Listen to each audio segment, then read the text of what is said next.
Today we're diving into 3 Nintendo launch games that happen to be oddly similar to find out which game best deserves the title of Best Launch Game: Wii Sports, Nintendo Land, and 1-2 Switch. By comparing different attributes of each game and seeing what ideas each game does the best, we'll uncover what makes a launch game truly legendary or hilariously bizarre. As a bonus, I'll also explore how the weaker titles could have improved their standings, so stick around for that near the end. These games all had one critical job: to sell us on their console's new hardware, whether it be revolutionary, gimmicky, or just plain weird. So who will take home the gold, who will take home the silver, and who will take home the bronze?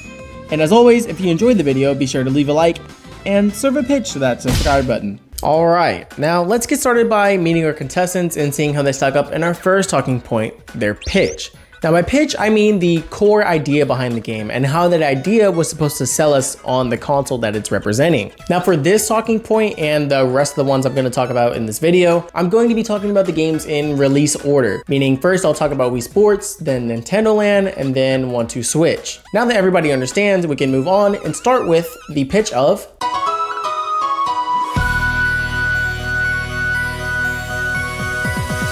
Nintendo proposed a sports minigame collection to sell consumers in the gaming market on motion controls back in 2006. Motion controls were groundbreaking, so Nintendo needed a game that could sell this concept to everyone, and what better way than virtual sports, something almost everyone can relate to. The goal was a simple and intuitive game that anyone could pick up. Now, Nintendo Land took on the task of selling the Wii U's gamepad as the next big thing in gaming and proving that it wasn't just a gimmick device that would eventually be abandoned in a dump. I miss the gamepad. Designed as a Nintendo-themed virtual theme park, the goal of the game was to show off how the gamepad can be used for things such as asymmetrical gameplay, and also simultaneously get newcomers introduced into Nintendo's many franchises. 1-2 Switch had a bold, albeit weird pitch, showcasing the Joy-Con's fancy new features like HD Rumble and the IR camera through face-to-face minigames. The game would lean into quirky live-action visuals and social interaction, aiming to make the Switch and this game a party staple. The game also wanted to take on a simple to learn and play approach like Wii Sports by incorporating simple motion controls and live tutorial videos. Now, who has the best pitch? Taking gold in this category is Wii Sports. The pitch here is simple yet brilliant. Take universally recognizable sports, make them accessible, and use motion controls to let players experience them in a brand new way. Whether you're a hardcore gamer or someone who still thinks this green guy's name is Zelda, the concept clicks instantly. It's no wonder the game practically sold the Wii by itself. Next, we have Nintendo Land. The idea of a Nintendo-themed virtual theme park is clever. However, the concept seems to appeal to existing Nintendo fans and/or a younger audience with the theme park rather than non-Nintendo fans, making it less ideal as a launch title. With that said, it's still too clever an idea not to take silver. Finally, there's 1-2 Switch with the bronze. While the focus and quality of the minigames is all over the place, seriously, we'll get into that mess later, the core pitch of showcasing the Joy-Con's gimmicks with footage and graphics of real people is clear. It's weird, but approachable. And while it's unlikely anyone bought a Switch just to pretend to milk a cow, it does serve as a fun introduction to the console, at least if you're going in blind. Now that we've compared the big ideas behind these games, it's time to get into their aesthetics. Now by aesthetics, I mean their art style, environment, and vibe that they set. Having a good aesthetic can really add to your experience with a game. When you really think about it and really dive into it, you can see that some of the most memorable games of all time also happen to have a really good art style or vibe to them. Now let's dive into the aesthetics of these 3 games. Starting with Wii Sports, the game presents a world that feels grounded and familiar, resembling Earth but populated by your console's Miis. You take your chosen Mii through various sports, each set in its own dedicated facility. However, these facilities don't feel connected to one another. While they all exist in the same world, there's no indication that they're part of a cohesive fictional city or region. The use of Miis playing the sports and even sitting in the stands gives the world a little bit of charm. It feels both relatable and playful. The art style, however, is fairly plain. It doesn't lean heavily into stylization, instead opting for a somewhat realistic approach in how it depicts nature and buildings. The Miis, on the other hand, stand out with their cartoony appearance. simple, detached limbs, and faces that look almost hand-drawn. This contrast seems intentional, drawing attention to the Miis and making them the focal point of the experience. Overall, the aesthetic of the original Wii Sports isn't particularly remarkable. It's essentially a realistic looking world with your quirky Miis dropped into it. While the design is functional and accessible, it's not something to write home about. In contrast, Nintendo Land's aesthetic is absolutely something to write home about. The game is set in a vibrant theme park that shares its name. It fully embraces the concept. Like Wii Sports, this world is populated by Miis, but here they exist in an arts and crafts inspired art style. You'll notice fun details like screws and bolts holding objects together, as if they were purpose-built for each attraction. Vehicles have wind-up keys, making them feel like toys, and enemies in the Zelda attraction are crafted from wool, tearing apart when damaged. Adding to the charm, your chosen Miis dress up to match the theme of the attraction you're about to play, whether it's donning Link's iconic green tunic or turning into this cart thing. These touches bring a delightful, handcrafted, and sometimes toy-like vibe to the experience. However, the park's main hub area does feel a bit underwhelming. While you can walk up to the gates for each attraction to enter the minigames, the surroundings are mostly an empty void. Overall, Nintendo Land's aesthetic is unique, charming, and whimsical. The game fully leans into the concept of a virtual theme park, and its world is packed with delightful details that make you wish Nintendo Land were a real place. Unfortunately, I can't say the same for 1-2 Switch. Unlike the charming and cohesive aesthetics of Wii Sports and Nintendo Land, the game leans into an uncanny, real human aesthetic that doesn't quite hit the mark. The game features actual people in its visuals, but instead of feeling immersive or engaging, it ends up feeling awkward and a bit sterile. The focus of 1-2 Switch is entirely on the interactions between players, which means the game doesn't even bother creating a real setting or an art style to speak of.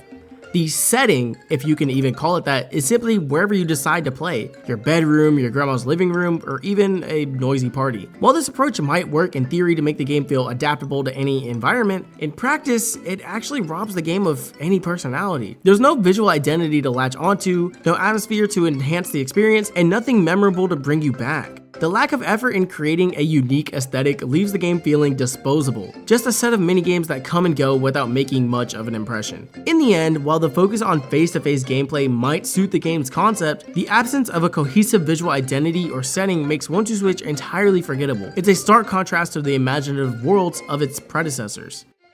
When comparing these games side by side, it's clear how much effort, or lack thereof, was put into crafting their visual identities. Nintendo Land sets a high bar with its imaginative, cohesive world that not only complements its gameplay but actively elevates it. Every attraction feels like it belongs to the same whimsical theme park, creating a sense of unity that immerses players. Wii Sports, while charming in its simplicity, feels more like a patchwork of disconnected settings that serve their purpose without going above and beyond. It works, but it's not trying to be memorable. Meanwhile, 1-2 Switch doesn't even seem to try. By focusing solely on the physical interactions between players and leaving its aesthetics to the side, it completely misses an opportunity to ground its quirky minigames in a memorable world. In a comparison of aesthetics, it's no contest. Nintendo Land shines the brightest, with Wii Sports at a respectable second, and 1-2 Switch barely even stepping onto the podium. Alright, now let's dive into the real meat of all of these titles, the minigames. All three of these titles are essentially just minigame collections, same concept, different font. So the quantity and quality of all of these minigames really matters. Spoiler alert, quality matters way more than quantity, as we will soon find out. Since this category could easily turn into a marathon, since I'm talking about over 50 minigames here when you really add them up, I'll do my best to keep it concise. Let's be real though, some of these mini games aren't really worth diving too deep into. So I'm not gonna waste your time or mine diving into the ones that really don't need it and that you would really forget about a couple of minutes after playing. Let's start with Wii Sports. From the main menu, you've got 5 sports to choose from: tennis, baseball, bowling, golf, and boxing, and 2 side modes we'll cover in a second. Each sport uses motion controls to mimic real-life actions. Tennis allows up to 4 players for quick matches. Baseball is a 2-player game with surprisingly deep pitching mechanics. I recommend checking out the Wii Sports wiki for more details on this. It's genuinely interesting to me. Bowling supports 4 players that can either take turns with their own controllers or play with one controller. Golf features 9 holes across 3 difficulty levels. and boxing, the most physical sport, requires a nunchuck for 2-player matches. Now for the side modes. First up is training mode. This features 3 minigames for each sport, designed to help you practice specific aspects of each sport, like hitting home runs in baseball or dodging punches in boxing. These range from mildly rage-inducing to actually making golf fun to... Then there's fitness mode. This one tracks your performance across multiple sports to calculate your fitness age. Sounds kinda cool, right? Except it's completely wrong. There's no way I have the fitness age of a 32-year-old. I mean, no offense to anyone who's 32, but I'm not 32, I'm 21. I mean, I don't really know if it's that bad. There's probably tons of 32-year-olds out there that are in way better shape than me. I mean, it shows my fitness age is 32 and it says good job, but is it really good job? I don't know what it looks like if it says that your fitness age is like 60. Does it say bad job? I don't think it would. But you know, I was kind of hoping that it would get a little closer to my age, somewhere in the 20s probably. I mean, it's weird. Who programmed this thing? My diet? After spending time with all of these sports, I can confidently say that Wii Sports nails both quantity and quality. Each sport offers a solid, enjoyable experience, assuming of course your Wii Remote's motion controls are in good shape, and if they're not, well, swinging your arm wildly while nothing happens on the screen or your Mii just does whatever you don't want it to do is a quick path to frustration. But when everything works, it's a fantastic showcase of what motion controls can do, offering depth without overwhelming the player. From the pick up and play ease of bowling to the more intense strategy focused gameplay in baseball and boxing, every sport feels like it brings something worthwhile to the table. The variety ensures that there's something for everyone, whether you're aiming for strikes or knocking out punching bags in training mode. So how does Nintendo Land measure up when it comes to minigames? Let's dive in and find out. From this menu, we can see that Nintendo Land splits its 12 games into 3 neat categories: team attractions for 1 to 5 players, competitive attractions for 2 to 5 players, and solo attractions for just you. It's an interesting move compared to our last game where nothing was labeled for a specific number of players. There's also an additional mode near the bottom called Attraction Tour, where 2 to 5 players can compete in a tournament where you win by gaining points across multiple rounds of minigames. Now let's dive into how said minigames actually play, starting with team attractions first. The Legend of Zelda Battle Quest. The gamepad player uses the screen to shoot arrows as an archer, while up to 3 others wield swords with Wii remotes. Or the gamepad player can tackle the adventure solo as a swordsman too. The only thing that sucks as an archer is that you'll usually find yourself lagging far behind your blade-equipped teammates. Modes include Quest Mode, co-op through stages, and Time Attack, a solo archery challenge. Pikmin Adventure. The gamepad player is Olimar, tossing Pikmin at animatronic enemies, while others control individual Pikmin with Wii remotes. Modes include Challenge Mode, co-op to reach the SS Dolphin, and Versus Mode, where Olimar and Pikmin compete for points. Pikmin Adventure is definitely my least played of these multiplayer games because I'm just not a Pikmin fan yet. Metroid Blast. The gamepad player pilots Samus's gunship while others play as ground-based shooters. Modes include Assault Missions, co-op or solo waves, Surface Air Combat, where it's gunship versus ground players, and Ground Battle, where ground players compete for coins. That just about sums up the team attractions, so now let's get into the competitive attractions. All 3 of Nintendo Land's competitive attractions follow the same core design. One person uses the gamepad while up to 4 others use Wii remotes. This 1v4 asymmetrical setup creates a fun mix of strategy and chaos across these minigames. Mario Chase. The gamepad player takes on the role of Mario, dashing around one of 3 maps. After a 10-second head start, up to 4 Toads, the Wii remote players, pursue him in the game of high-stakes hide-and-seek. Simple as it might sound, Mario Chase is arguably the best attraction that Nintendo Land has to offer, and is my personal go-to whenever I have friends come over to play some couch co-op. Luigi's Ghost Mansion. Here, the gamepad player is an invisible ghost aiming to scare or tag everyone else. Meanwhile, the Wii remote players carry flashlights that can whittle down the ghost's health if they shine a beam on it. It's basically Mario Chase in reverse, but the twist of turning the pursuers into the pursued makes it a blast, and easily my second favorite game. Animal Crossing Sweet Day. In this orchard-themed game, the gamepad player controls 2 guards, one with each thumb, while the Wii remote player dashes around collecting candy. The catch though is, the more candy that they grab, the slower they become, making them prime targets for the guards. Honestly, it's one of those games I forget about until I play it again, and then I'm pleasantly surprised by how fun it actually is. And with that, we're done with the competitive attractions. Let's move on to the solo attractions. These explanations are going to be a little shorter since there's either not much to cover or I'm just not fond of these games. Yoshi's Fruit Cart. Use the gamepad to draw a path for your cart to pick up fruits. The catch, though, is that the fruits are only visible on the TV, so you have to guess their locations on the gamepad.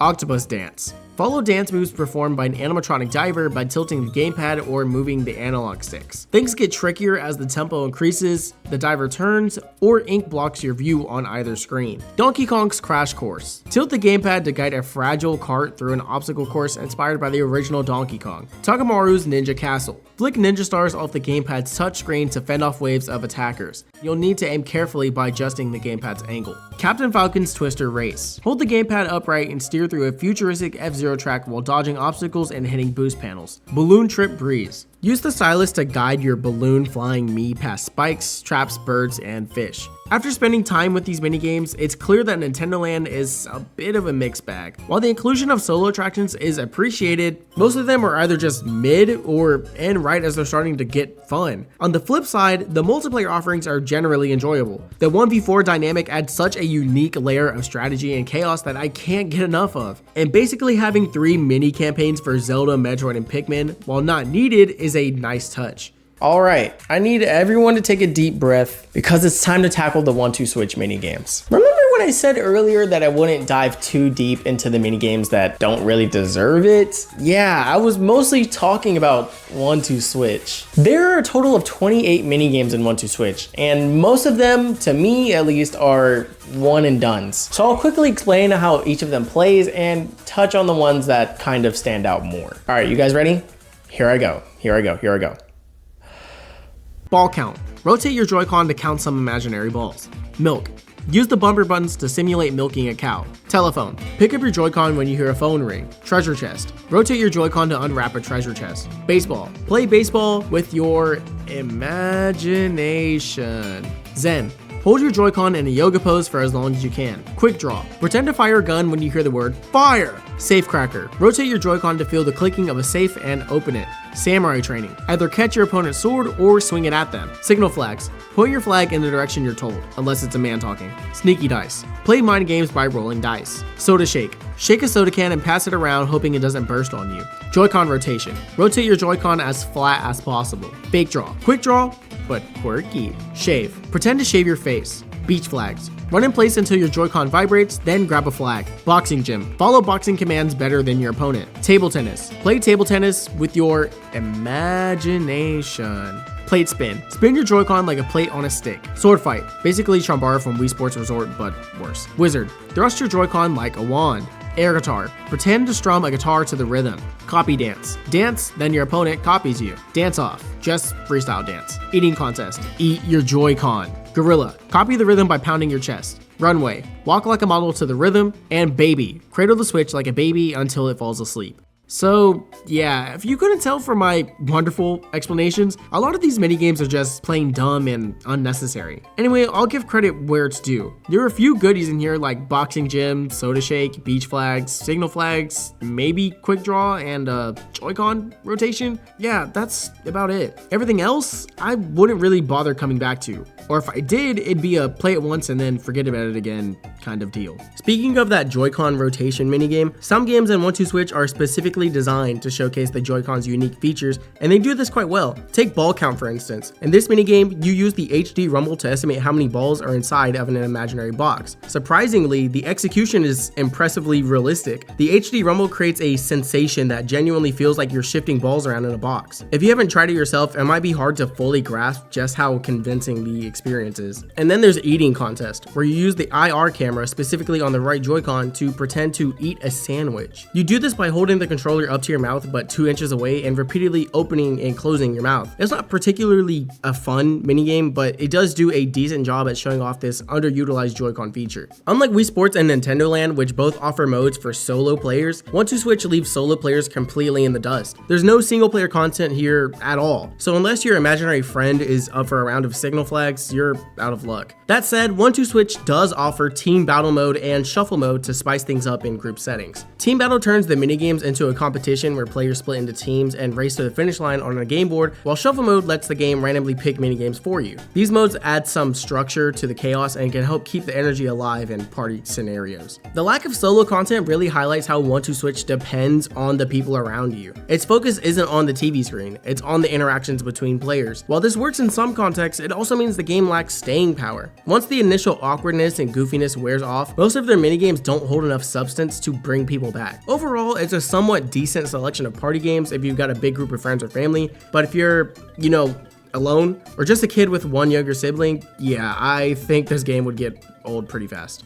Now that we've analyzed this wide array of minigames, it's time to figure out what title comes out on top. To keep things fair, let's evaluate each game based on a solo experience and a group experience, considering the maximum amount of players that each game was designed for. For example, Nintendo Land thrives when you have a group of 5, so we'll examine it that way. As a solo experience, Wii Sports excels. The integration of a level up system combined with every mode being fully functional for single players ensures the game retains its value even when you're playing alone. In contrast, Nintendo Land is a decent solo experience, offering several games designed specifically for one player. However, many of its minigames have defined endings and rely on high scores, which limits their replayability. Meanwhile, 1-2-Switch is essentially disqualified as a single-player game since it doesn't offer any solo modes at all. When it comes to playing with the intended number of players, the competition gets tougher. The best choice often depends on who you're playing with and how your group likes to have fun. Wii Sports offers plenty of entertaining options, with its straightforward sports gameplay being great for friendly competition. Nintendo Land can deliver hilarious moments when the group dynamics shift to 1v4, creating scenarios filled with laughter and surprises.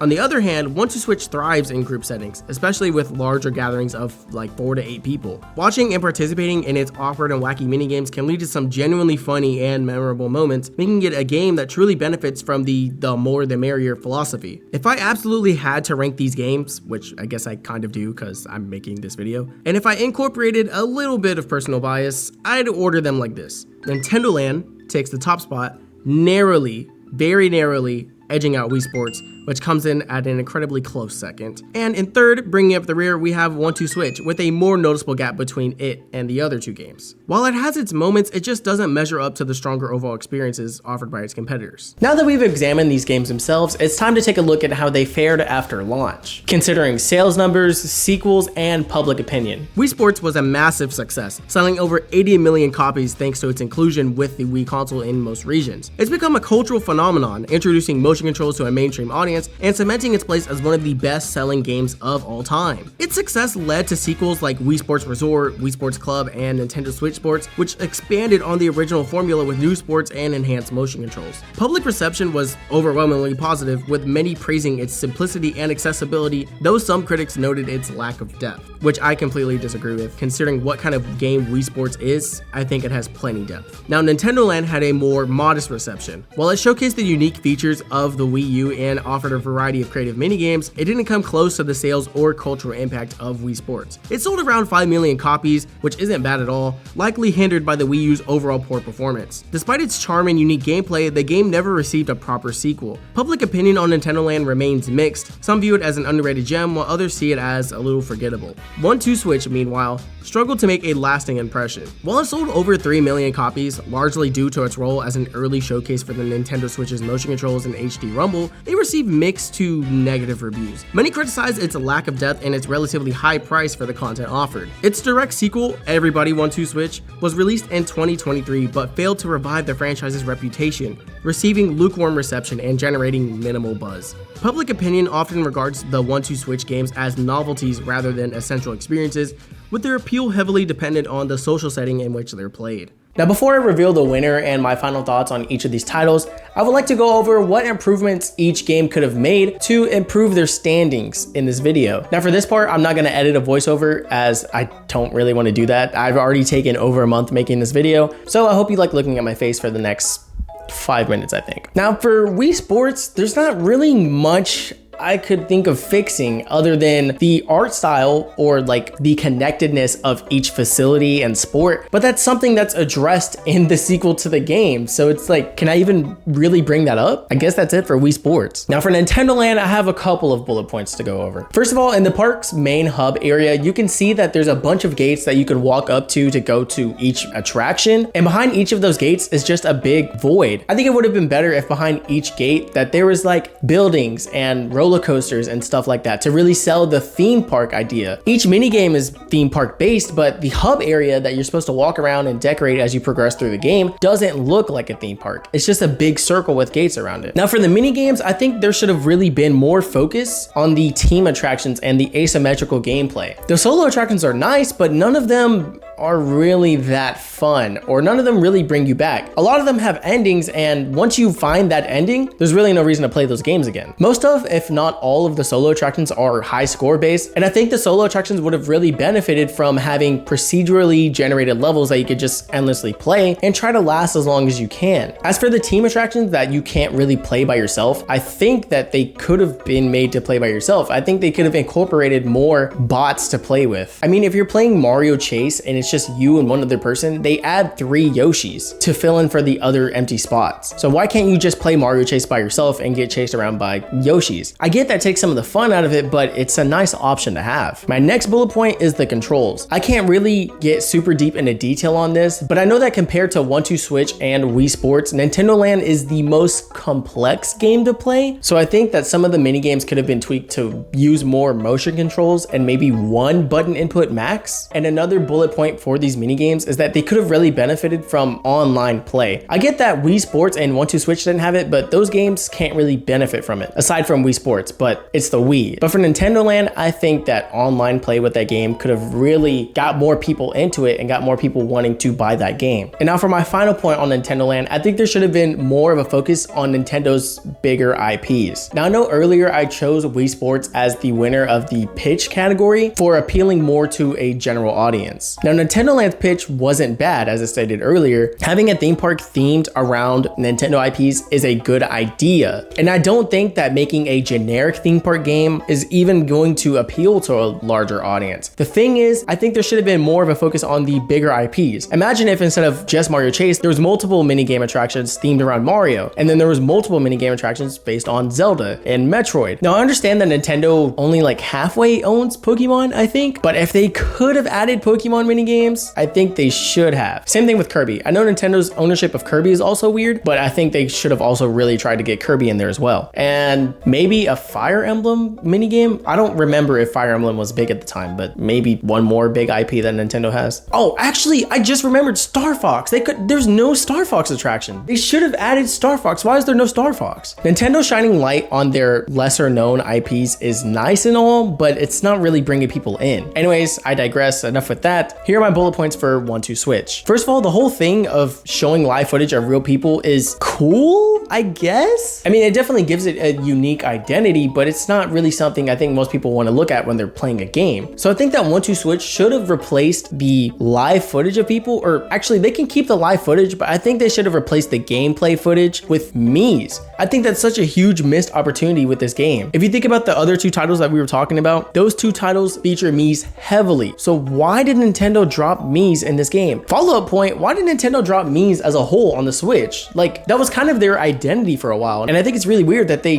just don't seem to care about Mii's anymore. But yeah, that's my first bullet point. Now for my second bullet point, less filler mini games. 28 mini games is a big number, and you would think that the game is full of content with such a big number of games, but it's really not. So I think with 1-2 Switch, Nintendo should have really focused on the good mini games and expanding their length and making them longer. And with the whole point of focusing on the Nintendo Switch's new features, Nintendo Switch should have done more of that. Why is there only one IR minigame in 1-2 Switch? You have the sandwich eating minigame and that's it. Why? At that point, why even add it? I'm pretty sure the IR camera is only used in like 11 games total on the Switch. It's just a useless feature. It just shouldn't even be there. And that whole box minigame where you're trying to count how many balls are inside of the controller that's pretending to be a box or whatever, that was cool. There should have been more of that. Knowing how creative Nintendo is, I find it hard to believe that they couldn't think of more than one minigame to utilize the HD rumble feature of the Joy-Cons. Now for the next point, I think that they should have added a goal, like a thing to work towards in 1-2 Switch. For Nintendo Land, there was achievements that you could get, and for Wii Sports, you could keep leveling up until you eventually fight the pro in each sport. 1-2 Switch is lacking either of those things, and it could have really benefited from that to keep people playing the game for at least a set number of time, I guess. For my second to last point, there should have really been some kind of way to play 1-2 Switch by yourself. I get that it's supposed to be a party-focused game. What's the point of having a launch game like that and it's only for a group of people? You can't play it by yourself whatsoever. And my last and final point before I move on to my final thoughts about each game, 1-2 Switch should have 100% been a pack-in title for the Switch. It's literally a tech demo for the Switch. It's showing off what the Joy-Cons can do. So why did Nintendo never pack it in? And to go along with that point, the game should not be $60. That game, outside of a bundle, which it should have been in, should be max $40. So now that I've compared just about every aspect of these lovely and not so lovely titles, it's time to decide a winner and discuss my final thoughts on them. I don't think it comes to anyone's surprise when I say that Wii Sports is the best launch title here. For one, it came with most Wiis, so almost every Wii owner got the chance to fall in love with this game and its sequels and sub-series that it eventually spawned. It shows off the Wii's gimmicks spectacularly and incentivizes people to go out and buy one. It's fun to play by yourself and with others, it's fun to watch other people play, and it's infinitely replayable. No minigame or sport in this package feels like a waste of development time. The game delivers on both quantity and quality with easy to understand fun controls. Coming in second with the silver medal is Nintendo Land. Its appeal to existing Nintendo fans is huge, thanks to a lovingly crafted theme park world. I personally adore the theme park idea, and it's really a shame that we never got a sequel on Switch. While the Wii U's lackluster performance hurt the game's sales, I feel like it could have built a dedicated fanbase if it had reached more players. The asymmetrical gameplay is genuinely fun, though I wish there was more content or deeper expansions of its core ideas. Even so, it remains a solid choice for social gatherings. Finally, coming in last, again to no one's shock, is 1-2 Switch. The game is just unfortunately so forgettable compared to other party games. There's no world to fall in love with and not enough quality minigames to keep you coming back. There is some fun to be had a couple of times, but I feel like once you put this game down, you either hardly ever pick it up again or never play it again and sell it to Game Exchange just to have to buy it back again years later because you want to make a YouTube video on it. Even though this game sold decently and spawned a sequel, this game is just such a nothing burger when critically compared to Wii Sports and Nintendo Land. So there you have it. Wii Sports in first place, Nintendo Land in second place, and 1-2 Switch in last. This whole triple versus idea is a thing I've been thinking about for a while, and I kind of want it to be a series on my channel. So if you guys have any suggestions for any similar Nintendo games, ideas, characters, or concepts, then please let me know in the comments. Also, let me know your general thoughts on the video. I love reading comments under my videos, and I try to reply to most of them, so please consider commenting. If you enjoyed this video, then be sure to give it a like, and if you enjoyed listening to me talk, then you should probably subscribe. I've been Majin Sprite, thank you for watching, and hopefully I'll see you in the next video. Bye-bye now.